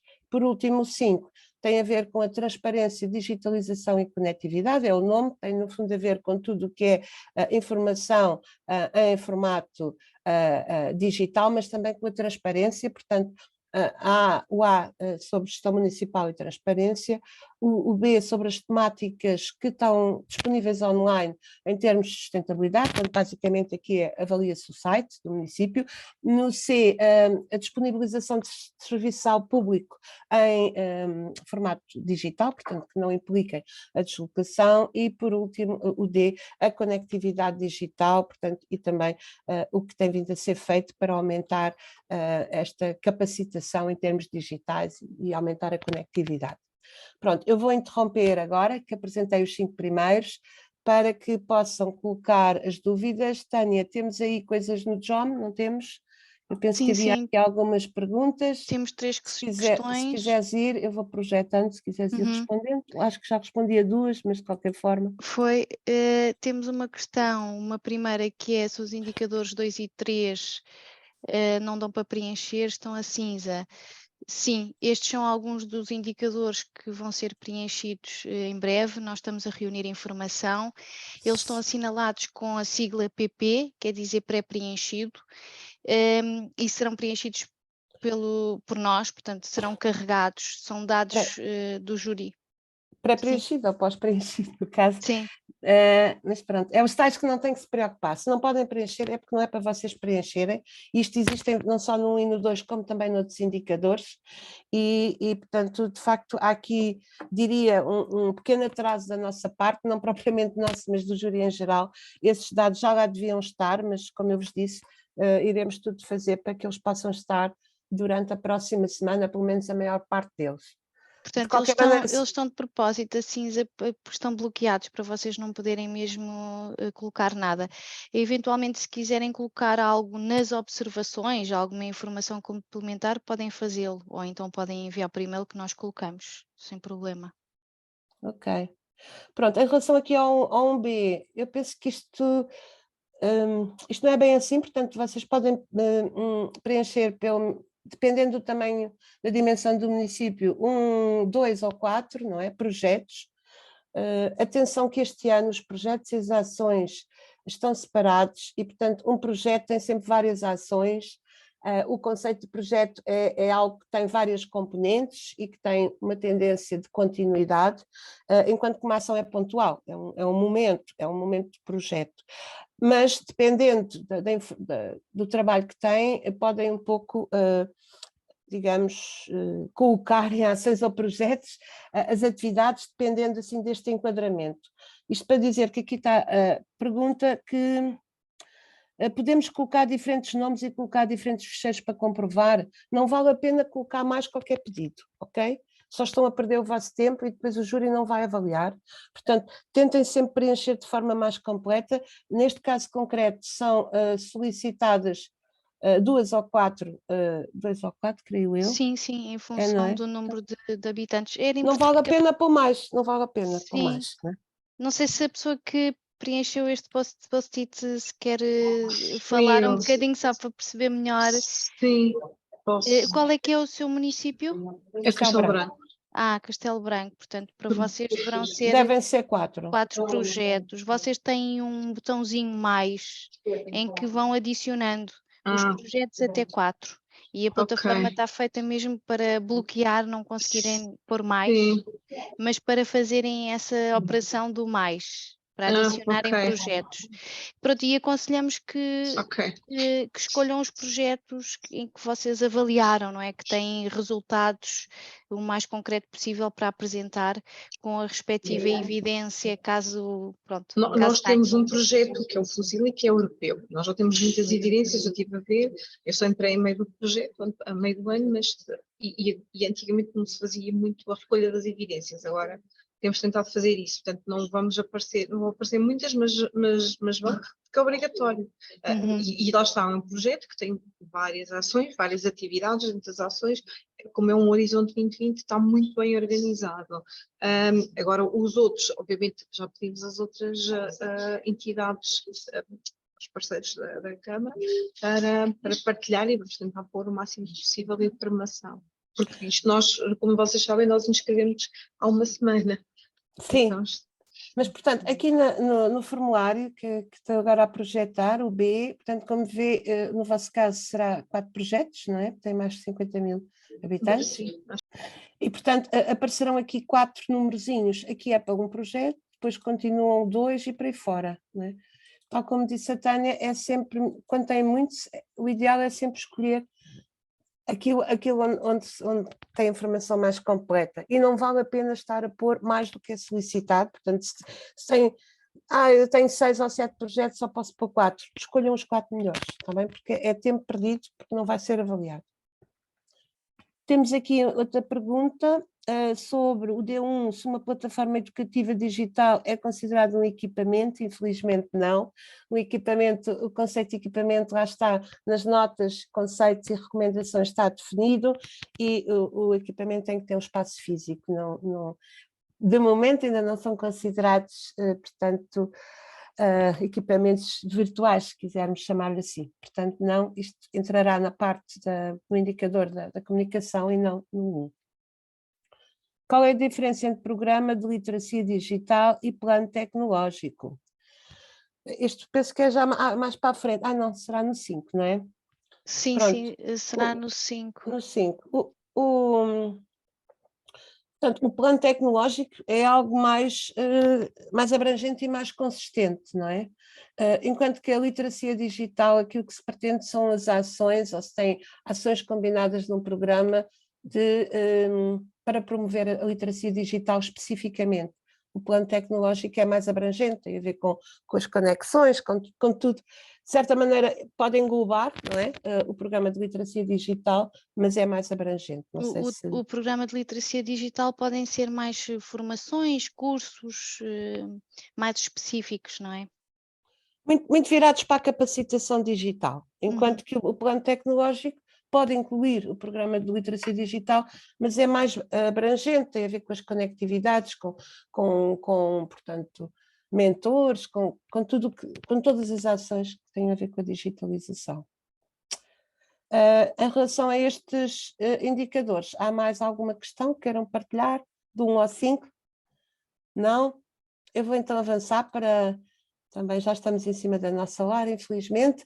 Portanto, a seguir temos então o indicador 6, que tem a ver com o emprego. O emprego, aqui uma das alterações que foi feita, para quem já conhece, é que o documento, a estratégia de emprego, já não tem tanto peso, até porque se verificou que há muito poucos municípios que tenham este documento estratégico. Há aqui a oferta formativa promovida pelo município, que tem uma nova questão, e também há aqui uma especial atenção às pessoas portadoras de deficiência e incapacidade, são ou não incluídas, e os meios de divulgação. Mas basicamente aqui o maior peso do indicador é para as medidas de promoção do emprego, depois no formulário tem os vários exemplos, e depois para uma visão estratégica. Aqui já agora chamar a atenção que as estratégias existem em quase todos os indicadores, em vários, mesmo quando não tem um documento formal estratégico, em muitos casos existe a possibilidade de preencherem, no fundo, irem preparando a estratégia com as informações fundamentais de enquadramento, ou seja, não existe um documento estratégico, mas é dada a possibilidade de colocarem algumas informações que poderão vir a estar numa estratégia, que em parte também é contabilizado, só para vos deixar essa nota, porque de facto sabemos que os municípios não têm estratégias em todas as áreas, mas têm ideias claras, não é? Portanto, são essas ideias claras sobre as ações a desenvolver no futuro, não é? Que no fundo é isso, uma estratégia, que podem também transmitir de outra forma e mesmo não tendo estratégia poderem pontuar. É o caso aqui deste, mas existem vários indicadores.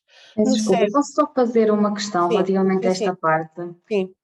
Pronto, é que aqui na parte da incapacidade, das pessoas com incapacidade de deficiência, nós temos, por exemplo, 3 situações de programas 6 e 100 mais. E um dos pontinhos diz data de decisão favorável.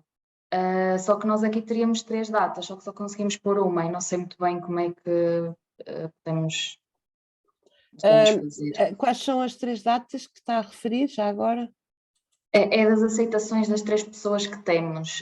São 2 em 2022 e uma este ano, em 2023. Deixa-me ver então. Aqui. É que aqui só permite colocar mesmo, até parece o calendáriozinho, só permite mesmo colocar uma data específica. Data formativa, está a falar, portanto, do B, no B3, não é? Inclusão de pessoas. Eu vou aqui projetar já agora para todos. Pode colocar uma das datas de 2022, pronto. Pronto. Porquê é que tem 3 datas? Desculpe, a pergunta. Porque nós temos 3 aprovações, temos 3 pessoas? 3 pessoas, exatamente. Pronto, ok, não estava a perceber, estava a pensar que estava a referir a 3 momentos. É escolher uma nesse caso. Pronto. Refere-se a um, claro. Está bem, obrigada.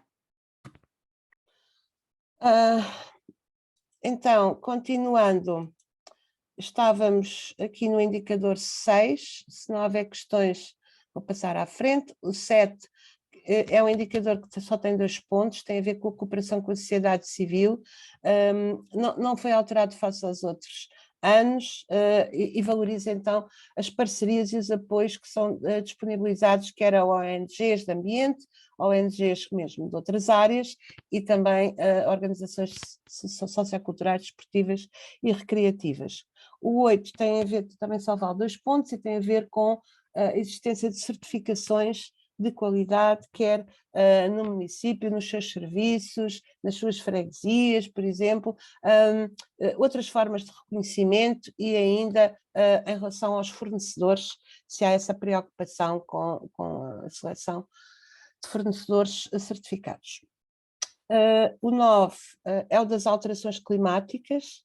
Aqui é mesmo importante que percebam que parte deste indicador vem dos outros, ou seja, como é um indicador transversal, uma parte da informação que colocam a indicadores como a biodiversidade, a educação, a agricultura, a mobilidade, pode ser o ordenamento do território, pode ser aqui depois valorizado, não é? Portanto, no fundo, estão a preencher em 2 sítios, só preenchem num, porque aqui é transposto, quando vocês põem o check, valorizar em 9, não é? Portanto, sendo o indicador transversal, tem uma parte da informação que vem dos outros e tem outra parte da informação que tem a ver com as ações, com outras ações que não tinham sido descritas noutros indicadores, de mitigação, de adaptação e aos planos de ação climática. Tem aí uma pergunta que pedimos que preencham, porque a ideia é que venha a ser um indicador no futuro e que tem a ver com os mercados de carbono, está bem? Portanto, não é pontuado este ano, mas digamos, uma recolha de informação prévia para o futuro. E por último... Peço desculpa por interromper novamente. Diga, interrompa à vontade, com todo o gosto. Eu também tinha feito a questão lá nas notinhas. É assim, nós atualmente não temos ainda plano de ação climática, mas está a ser desenvolvido. Nós temos que o ter pronto até o final do ano. É assim, nós não temos... A única coisa, se calhar, que temos que comprovar isso é temos um despacho interno de constituição da equipa para a execução desse plano. Eu não sei se nós podemos colocar essa informação, claro, e se isso conta. Sim, pode e deve, né?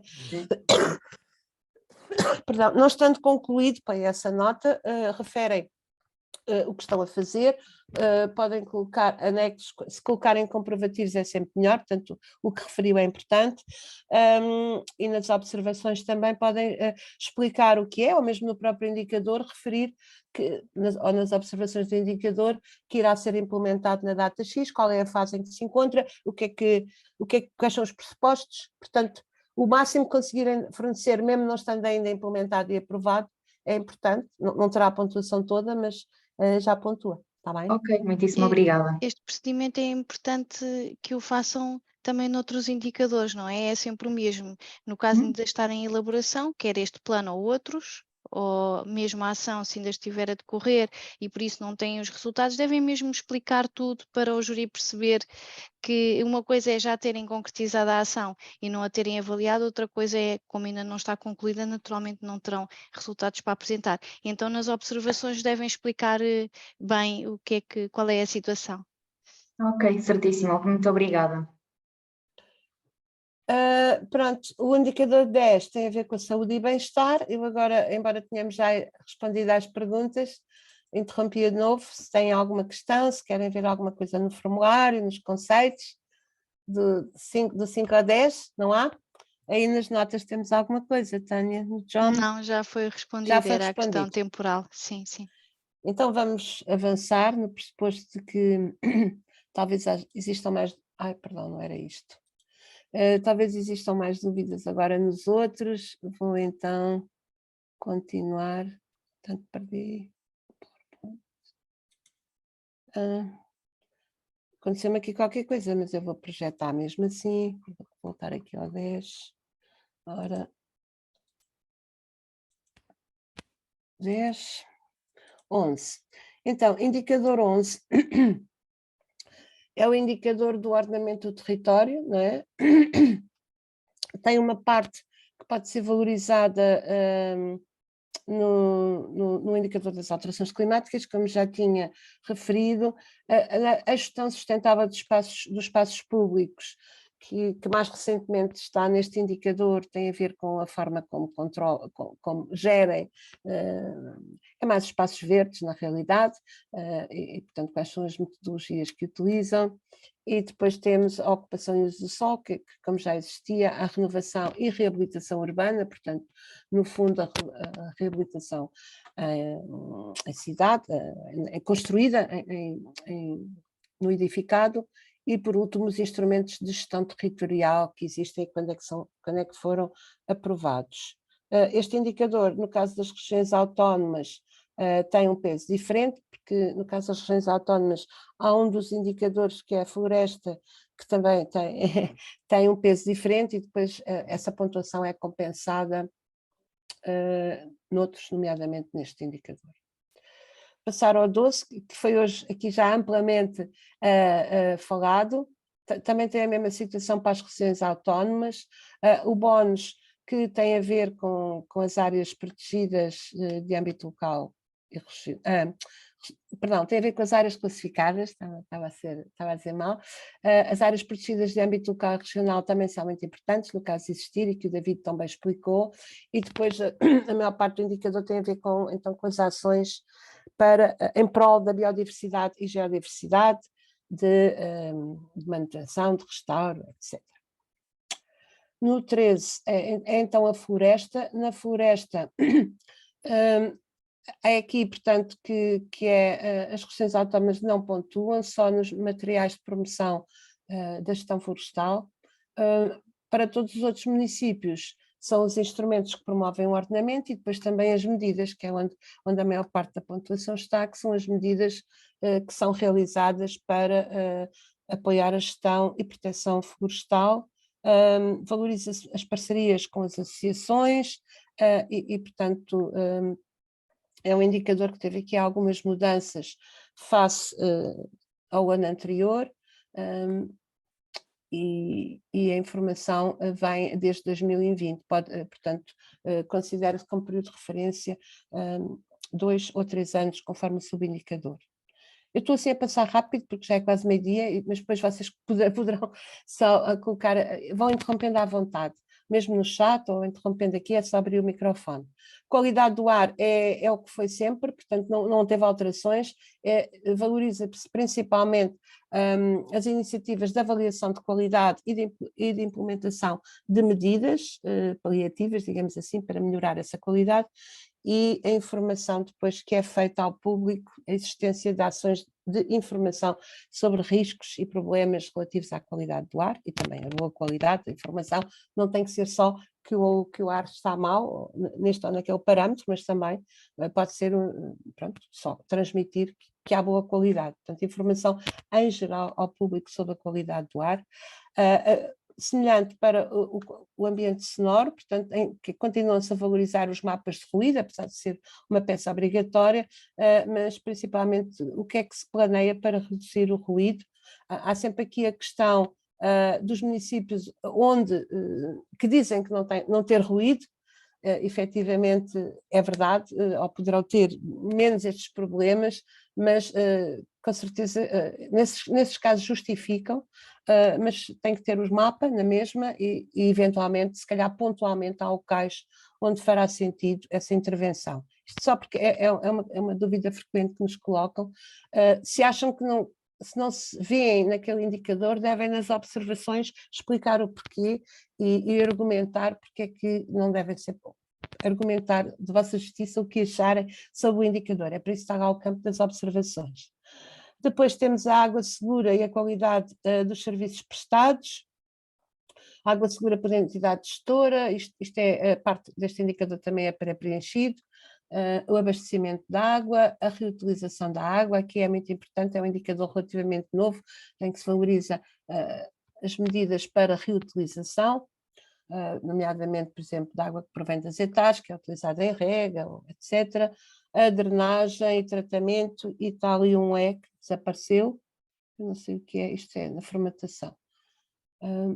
Vamos avançar. O 17 é um indicador relativo aos resíduos, não é? Portanto, continuamos a manter aqui a questão da evolução dos resíduos recolhidos seletivamente, a acessibilidade ao serviço de recolha, os resíduos de embalagem, e depois especificamente outras fileiras que tenham e que devem evidenciar. Para a evolução, são considerados valores de 3 anos.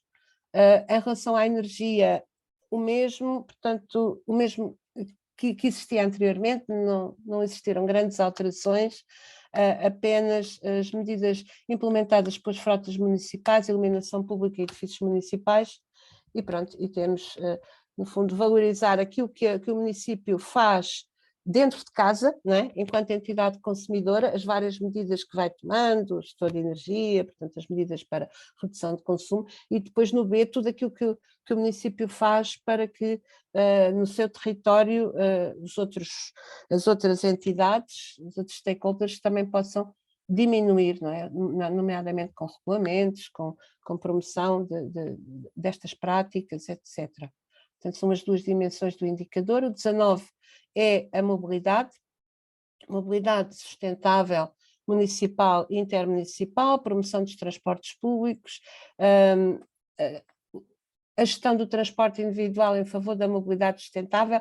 É aqui um nome muito grande, mas basicamente o que se pretende aqui é avaliar as medidas que promovem a mobilidade sustentável e desincentivam a utilização de transporte individual.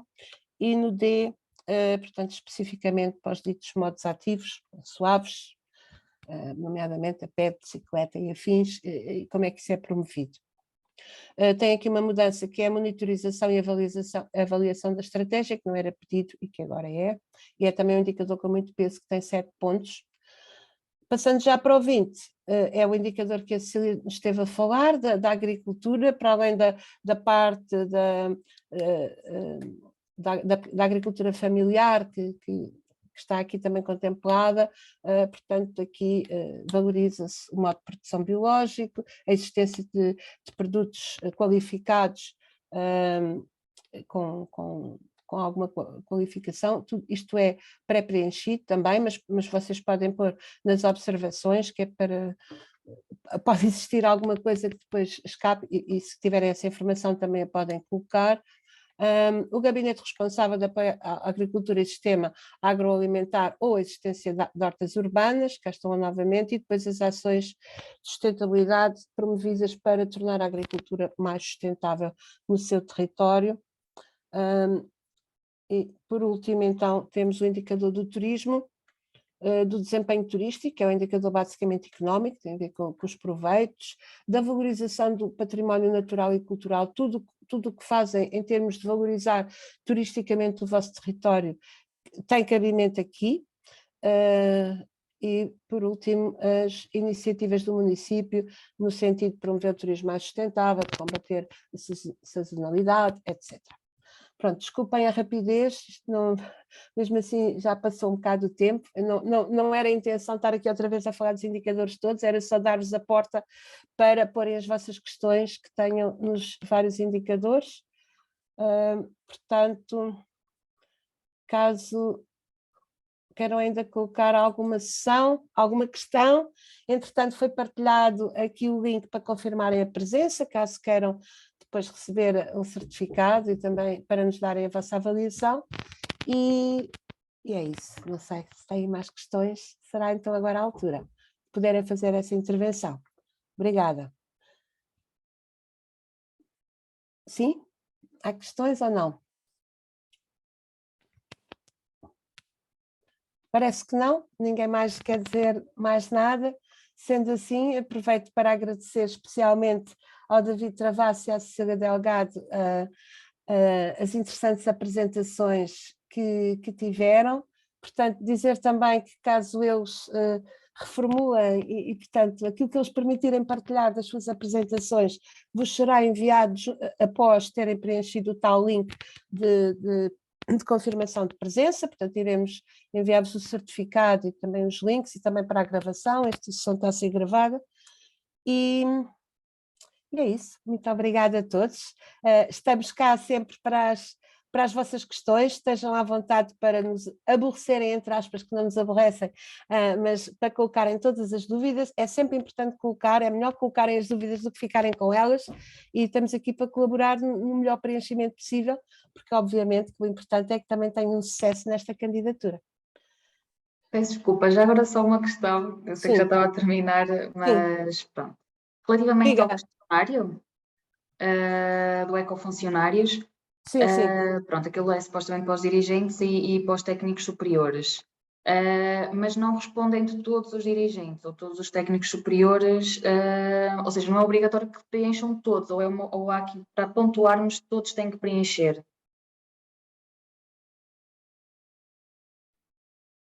Há uma parte da pontuação que tem a ver com a taxa de participação.